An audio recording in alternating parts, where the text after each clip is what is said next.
épouser tel. Ah.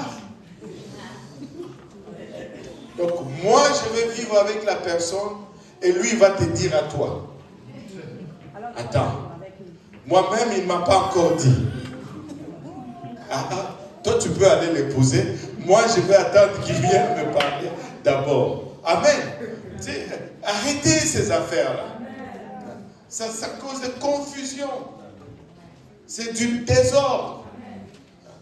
Si telle personne va épouser telle, que Dieu leur dise eux-mêmes. Allô? Amen. S'ils ne veulent pas entendre, c'est leur problème. Allô? Oh, Dieu m'a dit, j'ai rêvé que tu as épousé elle. Vous savez, le nombre de gens que j'ai rêvé que j'ai épousé dans ma vie, vous ne voulez pas savoir.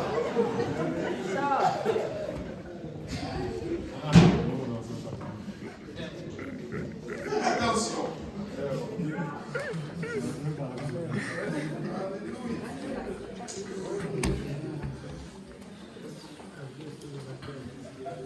Dieu va utiliser cette méthode, il va nous parler directement. Souvent, il faut nous appeler dans son service ou pour nous donner une direction spécifique.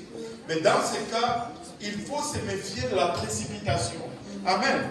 Il faut se méfier de la précipitation. Les appels de Dieu ne meurent pas. Quand Dieu t'a appelé, ça ne meurt pas.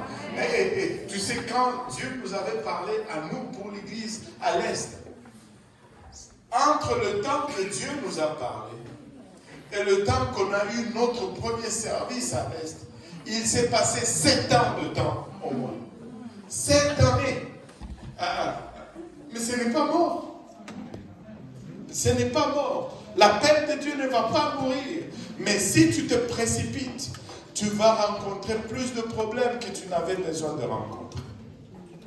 Allô? Moi, je suis sûr que si on avait commencé, dès qu'on avait entendu, on allait avoir 7 ans de galère comme pas possible. Et tu risques même de te décourager parce que tu t'es précipité. Amen. Donc, les appels de Dieu ne meurent pas. Mais le zèle peut mourir avec le temps. Donc, ne te précipite pas. Amen. Ne te précipite pas, tu risques de tuer le zèle. Les nouveaux convertis devraient s'enraciner dans la vérité avant d'essayer de recevoir les ordres directs de la part de Dieu. Tu sais,